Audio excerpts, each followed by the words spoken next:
Après une rencontre avec la tutelle, le bureau exécutif du syndicat national des professionnels de l'audiovisuel public a tenu une assemblée générale ce jour à la maison Georges Rawiri pour faire le compte rendu de la dite rencontre. Il s'agissait notamment des réformes, des fonds de la RAC, la situation administrative des communicateurs. Ensuite, décider de la conduite à tenir. Jusqu'à ce jour, concernant les situations administratives, ça nous préoccupe parce que les agents de la communication n'ont pas été pris en compte comme les autres secteurs. Tout simplement parce qu'on a travaillé dans les règles de l'art. Nous avions tenu une commission où il fallait désigner, choisir les personnes qui répondent aux critères de la fonction publique en fonction des nouveaux métiers de la communication. Ce travail a été bien fait. Et aujourd'hui, il n'est pas encore déposé au ministère de la fonction publique pour des raisons de je ne sais quoi. Parce qu'il est question aujourd'hui, pour la fonction publique, de recruter par demande de poste, ce qui est vrai. Mais il faut savoir que dans toutes les administrations, les situations qui datent de maintenant, ce sont des vieilles anciennes situations au regard de la loi. Parce que aujourd'hui, il est bien dit que les recrutements sont gelés. Ils ont été gelés pendant 5 ans. Maintenant qu'ils sont ouverts, il y a des administrations qui ont recruté. Il va falloir régulariser ces situations. Pourquoi la communication, ça va être si compliqué que ça? Nous pensons que le DCRH affecté au ministère de la Communication ne fait pas bien son travail. Parce qu'on a trop de récriminations contre ce DCRH.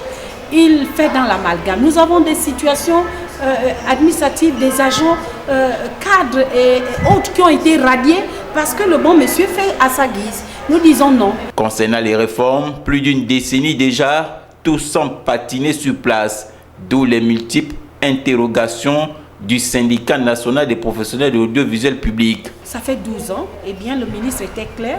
Ce n'est pas au ministre, le ministre il donne un avis technique, mais c'est aux responsables de ces entités de faire remonter vers le ministre d'État les éléments qui bloquent ou qui peuvent favoriser la réforme. Parce que 12 ans après, ne pas avoir un plan d'action, mais c'est grave. 12 ans après, certains ont des salaires et d'autres n'en ont pas, c'est grave. 12 ans après, les agents de la communication ont perdu tous leurs droits. On avait une prime de rendement, on a une prime vestimentaire qui a un texte mais qui n'est jamais effective.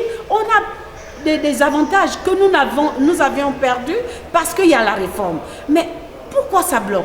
Parce que simplement les directeurs généraux jusqu'à ce jour n'ont pas sorti un plan d'action conséquent pour dire au gouvernement, si vous voulez qu'on aille vers la réforme, voici ce dont on a besoin, voici ce qu'il faut. Et s'il n'y a pas de moyens, eh bien, le gouvernement va tirer les conséquences de sa décision. Parce que jusqu'ici, 12 ans après, on ne peut pas dire que la radio va continuer à fonctionner ou pourra payer 320 personnes à la télé, à la radio. Il y en a aussi, on tourne dans les 250, 280, c'est trop de personnel. Alors s'il va falloir affecter les gens ou réduire les effectifs, mais il faut que ça passe par une étude qui va faire ressortir combien de personnel on peut garder, combien doivent être remis à la fonction publique, et puis avec combien d'argent on peut faire fonctionner ces réformes. S'il n'y a pas de moyens, eh bien on annule la réforme. Au cours de cette assemblée générale, l'actualité de l'heure n'est pas restée en marge. Le paiement des tests PCR de 20 à 50 000 dès le 15 décembre prochain.